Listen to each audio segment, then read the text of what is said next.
আসসালামু আলাইকুম।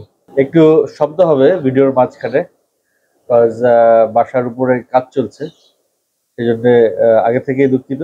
আচ্ছা, যে বিষয়টি নিয়ে প্রথমেই কথা বলছি, অনেকগুলো বিষয় নিয়ে, ছোট ছোট বিষয় নিয়ে কথা বলবো। তার মধ্যে একেবারে চমকপ্রদ একটা বিষয় নিয়ে আপনাদের সঙ্গে কথা বলতে চাই। সেটা হচ্ছে কলকাতায় প্রথমবারের মতো কোনো একটি সিনেমার শো হাউস, মানে কোনো একটা সিনেমা হলে তুফান হাউসফুল সাইনবোর্ড টানাই দিছে। 120 থেকে 150টা সিট আছে কলকাতার বারুইপুরে। ওইখানে একটা সিনেমা হলে হাউসফুল সাইনবোর্ড লাগছে, এই প্রথম কলকাতায়। তো দেখেন, এই এই সংবাদটা আমি কলকাতারই একজন YouTube content creator, Sunview station বোধহয়, ওনার কাছ থেকে শুনলাম।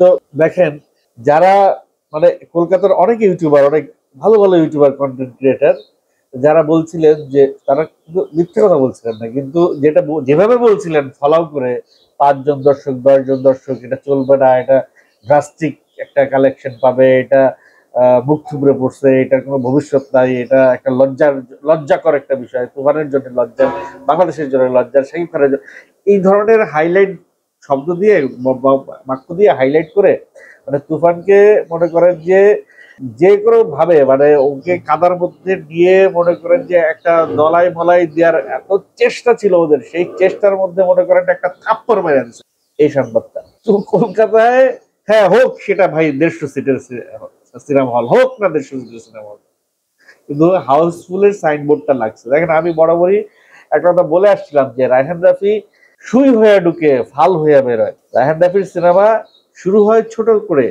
শেষ হয় বড় করে। রায়হান রাফির সিনেমা রিলিজের পর হল পায় কম, তারপরে আস্তে আস্তে বাড়ে। কিন্তু কলকাতায় যে কাজটা করে ফেলছিল ওরা, আসলে 50টা হলে রিলিজ দিয়ে ফেলছিল, তারপরে হল সংখ্যা কম হয়েছে, কিন্তু টিকিট বিক্রির হারটা কমে নাই, টিকিট বিক্রির হারটা ওই আগের মতোই রয়ে গেছে। হল সংখ্যা কমানোর পরেও টিকিট বিক্রির হারটা আগের মতোই রয়ে গেছে। এদিকে আসাম বা অন্যান্য আরো 8-10টা যে স্টেট আছে কলকাতার, তারা কিন্তু অধীর আগ্রহে বসে আছে তুফান দেখবার জন্য। তাদের হলে এই সিনেমা যাওয়া মাত্রই কিন্তু আরো একটা রেকর্ড, আরো একটা বিষয় পরিলক্ষিত হবে। তো এটাই আমার কাছে খুব ভালো লাগছে সংবাদটা শুই না, যে যেসব লোকজন এত বুলি ফুটাইতেছে, এত মেধা খরচ করতেছে, তাদের মাথায় মানে তারা এত ইন্টেলেকচুয়াল, তারা সিনেমার এত কিছু জানে, এত ভবিষ্যৎ তারা বলে দেয় একটা সিনেমার। কিভাবে ভাই, আমি নিজেই তো এত বছর ধরে মিডিয়াতে কাজ করি, 14 বছর পার করে ফেলতেছি প্রায়। আমি নিজেই তো একটা সিনেমা বা একটা নাটক নিয়ে ভবিষ্যৎবাণী করতে পারি না। কারণ সিনেমা যতক্ষণ না পর্যন্ত পর্দায় না যাবে, ততক্ষণ, এবং যতক্ষণ না পর্যন্ত দর্শকের রিয়াকশন না আসবে, ততক্ষণ পর্যন্ত সিনেমার ভবিষ্যৎ কেউ বলতে পারে না। এবং ঠিক তাই হয়েছে। কলকাতার সিনেমা হলে সিনেমাটা ওঠার পরে দর্শকের যে রিয়াকশন আসা শুরু হয়েছে, ওই রিয়াকশন কিন্তু তুফানকে ডে বাই ডে ইনক্রিজ করছে টিকিট সেল। সো ফাইনালি কলকাতায় হাউসফুল সাইনবোর্ড শুরু হইলো তুফানের।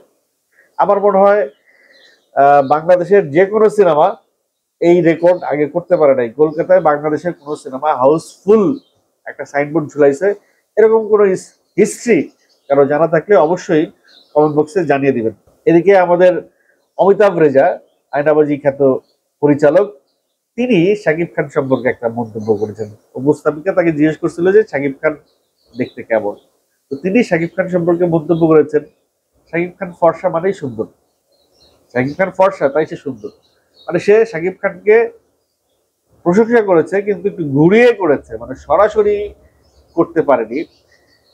প্রশংসাটাকে তাকে করতে হয়েছে, সে করতে বাধ্য হয়েছে, কারণ একটা মেগা স্টার বাংলাদেশের, তাকে নিয়ে তো আর অসুন্দর বলার কোনো অপশন নাই।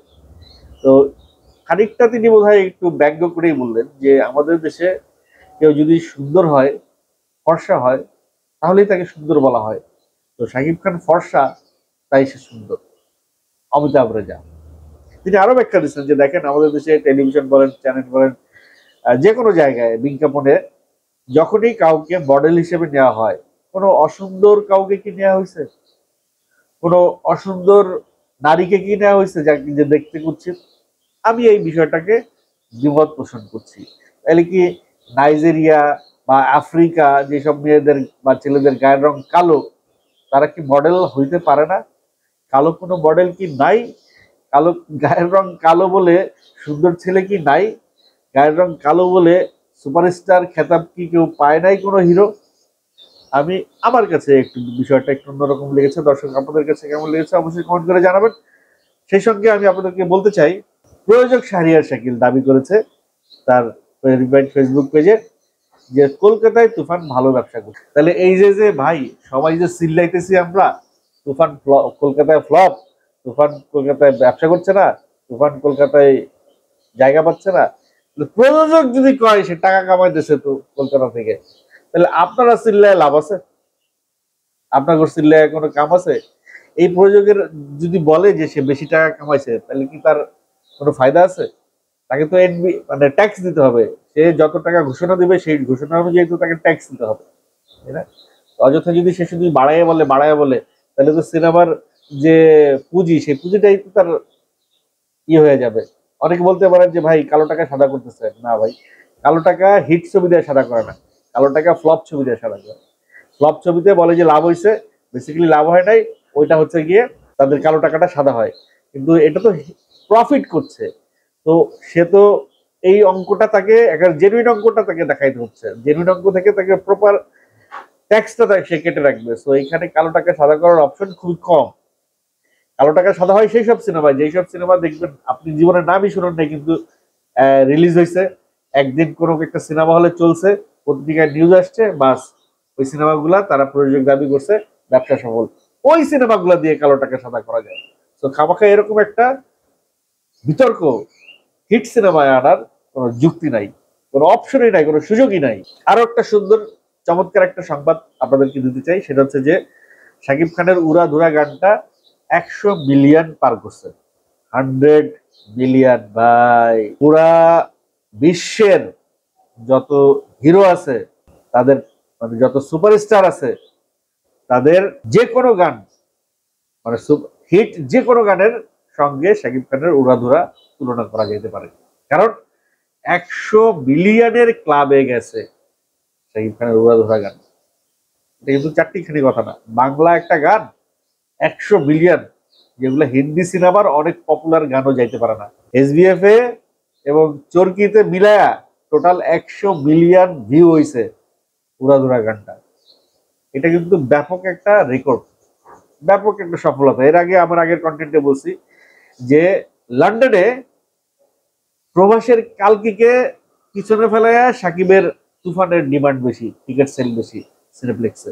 লন্ডনে এই ব্যবসার প্রতিযোগিতায় শাকিব খানের তুফান আগে। হ্যাঁ, অনেকে বলতে পারেন যে লন্ডনে বাঙালি বেশি, লন্ডনে বাংলা ভাষাভাষীরা বেশি, এই কারণে এই সিনেমাটা ব্যাপক ব্যবসা করছে। কিন্তু ভাই কোথায় 600 কোটি টাকার সিনেমা আর কোথায় 8 কোটি টাকার সিনেমা? 8 কোটি টাকার সিনেমা 600 কোটি টাকার সিনেমাকে সাইডে ফেলাই দিছে।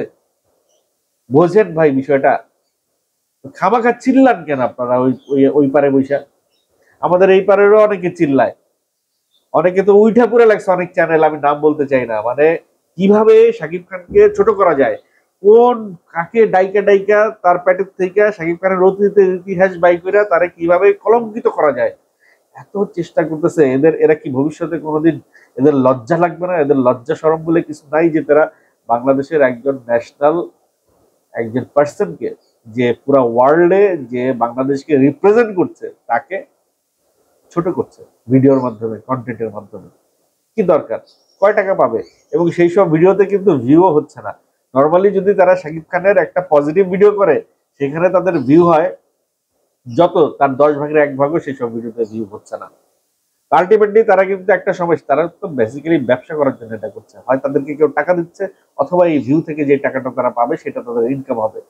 তো এই যদি তাদেরকে কেউ টাকা দিতে থাকে, তার যদি অঢেল টাকা থাকে তাহলে সে দিতেই থাকবে। আর যদি তার কাছে অঢেল টাকা না থাকে তাহলে তো একটা সময় সে বন্ধ করে দিবে। এবং এই চ্যানেলে একটা সময় নিউজ বন্ধ করতে বাধ্য হবে। তারপরে এই চ্যানেলে যখন আবার শাকিব খানের প্রশংসাই তারা শুরু করবে, তখন কি তাদের লজ্জা করবে না? কন্টেন্ট শেষ করবো, শেষ করার আগে আপনাদের সঙ্গে একটা খুবই গুরুত্বপূর্ণ বিষয় নিয়ে আলাপ করতে চাই। সম্প্রতি আপনারা দেখতে পাইছেন যে মানে একটা ছেলের গোপনাঙ্গ কেটে নিয়ে এসে তার স্ত্রী, এবং তারা দুজনই টিকটকার। তারা দুজন টিকটকে ভিডিও বানায় এবং সেই ছেলেটি দাবি করে সে জুনিয়র শাকিব খান। এবং এই ছেলেটিকে কেন্দ্র করে এই মেয়েটির, যে মেয়েটি তার গোপনাঙ্গ কেটে নিয়েছে, এই বিষয়গুলো আমি আলাপ করতে চাইছিলাম না এরা, মানে আমার কন্টেন্টে, চ্যানেলে। আমি কোনো টিকটকার নিয়ে কখনো আমার চ্যানেলে আলাপ করি না। এর আগে অনেক ছেলে পেলে অনেক অনেক চ্যানেলে দেখলাম, অনেক ভিউ হয়, অনেক ভাইরাল হয়, অনেক পয়সা আসে, তারপরেও আমি ওই জায়গাগুলোতে যাইতে চাই না। কিন্তু আজকে আলাপটা করছি বিশেষ একটা কারণে, সেটা হচ্ছে গিয়ে যে এদের কারণে এই টিকটকার বাংলাদেশের গর্ব না অভিশাপ। এই টিকটকাররা বাংলাদেশের মান মান অবমূল্যায়িত করছে না মূল্যায়িত করছে? এই টিকটকাররা যারা এই যে এইসব কাজ করে বেড়াচ্ছে, গোপনাঙ্গ কেটে নেওয়া, মদ্যপান করে অশ্লীল গালিগালাজ করা, তারপরে এই যে ঘরের মানে মামলা, মারামারি, মানে সবকিছু তাদের সোশ্যাল যে ঘটনাগুলো একের পর এক সোশ্যাল মিডিয়ায় আসতেছে। এবং সেই সোশ্যাল মিডিয়া কিন্তু প্রত্যেকটা ছেলে মেয়ের হাতে মোবাইলটা। যে কোনো ছেলে মেয়ে সেই কাছে খুব সহজেই সেই সংবাদগুলো, সেই সংস্কৃতি, সেই কালচারটা চলে যাচ্ছে তাদের কাছে। সামান্য একটু জনপ্রিয়তা পাবার লোভে, সামান্য একটু প্রায়োরিটি পাওয়ার লোভে, টিকটকে কিন্তু খুব বেশি টাকা ইনকাম হয় না। টিকটক করে টাকা ইনকাম হয় না, এটা অনেকেই জানে না। ট্রু, টিকটক থেকে কিন্তু অত টাকা ইনকাম হয় না যতটা তারা, মানে মানুষ মনে করে। হ্যাঁ, টিকটক থেকে তারা একটা ভাইরাল তকমাটা তারা পাইতে পারে, এবং সেই ভাইরাল তকমাটা পাওয়ার পরে আমাদের কিছু সুশীল সমাজের কিছু ব্যবসায়িক লোকজন আছে, তাদেরকে নিয়ে শোরুম উদ্বোধন করে, তাদেরকে নিয়ে হোটেল উদ্বোধন করে, তাদেরকে নিয়ে দোকান উদ্বোধন করে, তাদেরকে নিয়ে সেলুন উদ্বোধন করে, তাদেরকে দিয়ে মার্কেট উদ্বোধন করে, এবং তাদেরকে কিছু ক্যাশ টাকা দেয়। ওই যে টিকটক থেকে উঠে আসার পরে, ভাইরাল তকমাটা পাওয়ার পরে, সে ওই জায়গাতে ওই এক ধাপ থেকে ওই ধাপে যাইতে পারছে। কিন্তু ওই যে ওই ধাপে যাওয়ার জন্য কয়জন টিকটকার, মানে কয়জন মানুষ টিকটকে নামছে, এবং তাদের নীতি, তাদের আদর্শ, তাদের কোনো কোনো জায়গায় তাদের ধর্ম, কোনো কোনো জায়গায় তাদের মানে বাবা মা, বাবা মায়ের শাসন, বাবা মায়ের সম্মান, সবকিছু বিসর্জন দিচ্ছে। আমি এক টিকটকার মেয়ের ক্লাস 9-এ পড়া এক মেয়েকে নিয়ে চলে গেছে আর এক টিকটকার সেই সিলেটে রাত কাটাইছে। কোথায় তারা, মানে কোন লেভেলে তারা চলে গেছে? ক্লাস 5-এ পড়া একটা মেয়েকে নিয়ে তার টিকটকার সৎ বাবাকে নিয়ে কথাবার্তা হয়। 19 বছরের একটা ছেলে, 20 বছরের একটা ছেলে, 45-50 বছরের একটা মহিলার সঙ্গে বসবাস করে। তারা এগুলো নিয়ে টিকটক করে, ব্লগ করে। মানে এই যে যে কালচার গুলো তৈরি হয়েছে, এই যে এক টিকটকার আর এক টিকটকারের গোপনাঙ্গ কেটে দেয়, পরকীয়ায় লিপ্ত হয়, তারপরে খুন পর্যন্ত চলে গেছে, হত্যা পর্যন্ত চলে গেছে। এই যে যে একটা অভিশাপ, এই যে যে একটা অপসংস্কৃতি, এই যে যে একটা দারুণ একটা হজবরল্লা, মানে দারুণ বলছি ভুল করে, আসলে ভয়ঙ্কর ভয়ঙ্কর একটা সামাজিক অবক্ষয়ের দিকে চলে যাচ্ছে আমাদের সমাজটা। বিশেষ করে যাদের হাতে একটা স্মার্টফোন আছে, তারা এই জায়গায় যদি সঠিক সময়ে সরকার নজর না দেয়, তাহলে কিন্তু অনেক দেরি হয়ে যাবে, অনেক দেরি হয়ে যাবে। আমাদের পাশের দেশ ভারতে কিন্তু টিকটক আর ওই যে ভিগো, এগুলো কিন্তু ব্যান। আমাদের পাশের দেশে তারা বুঝতে পারছে। আমরা তো দেরিতে কেন বুঝি? আমাদের কেন এত দেরিতে বুঝতে হয়, বা আরেকজনকে দেখার পরে আমাদের এইগুলো আইন প্রণয়ন করতে হয়? টিকটক কার নামটাই তো গালির মতো হয়ে গেছে অনেকটা। সে চুল বিভিন্ন কালার করবে, জামা কাপড়ের মাঝে অবস্থা, মানে একটা টিকটকের একটা বেশ আছে, ওই বেশ ধারণ না করলে তো সে আর টিকটকার হতে পারে না। ভাইরাল হওয়ার জন্য ইভেন টিকটক করতে গিয়ে কত ছেলের যে প্রাণ গেছে, মানে সে অসতর্ক অবস্থায় টিকটক করতে গিয়ে ট্রেনে কাটা পড়ছে, ব্রিজ থেকে পড়ে গেছে, চারতলা থেকে পড়ে গেছে। এই যে ঘটনাগুলো ঘটতেছে, তারপরেও মানুষের টনক নড়তেছে না। মানুষের টনক তো পরে, আগে যদি গভর্নমেন্টের টনকটা নড়তে হবে। হ্যাঁ, অনেক সময় আপনারা বলতে পারেন যে গভর্নমেন্ট কয়জন কাটকাবে, কিন্তু একটা আইন যদি থাকে তাহলে কিন্তু একটা চাপ থাকে। আইনই যদি না থাকে তাহলে চাপটা আসবে কোত্থেকে? এরকম যদি হইতো যে টিকটকার বাংলাদেশে ব্যান, টিকটক ভিগো বাংলাদেশে ব্যান, আইন যদি হইতো, তাহলে তারা ভয়ে থাকতো, গোপনে করতো, আড়ালে করতো, বা করতোই না। বা এই জায়গা থেকে তারা সরে দাঁড়াইতো, বা বাপ মা জানতো যে এটা ব্যান, সো ছেলে মেয়েকে এই জায়গাটায় আনতে দেবো না। হ্যাঁ, তবে আমার কাছে মনে হয় যে আমাদের সমাজকে যদি সুষ্ঠুভাবে পরিচালিত করতে হয়, আগে পরিবার থেকে পরিচালিত করতে হবে। পরিবার থেকে তার সন্তানকে প্রাপ্তবয়স্ক হওয়ার আগে স্মার্টফোন দেওয়া যাবে না। যদি স্কুলের দোহায় থাকে, কলেজের দোহায় থাকে, নিজের ফোনটা দিয়ে পাশে বসে থাকতে হবে সেই 1-1.5 ঘন্টা। তারপরে সেই ফোনটা নিয়ে যেতে হবে।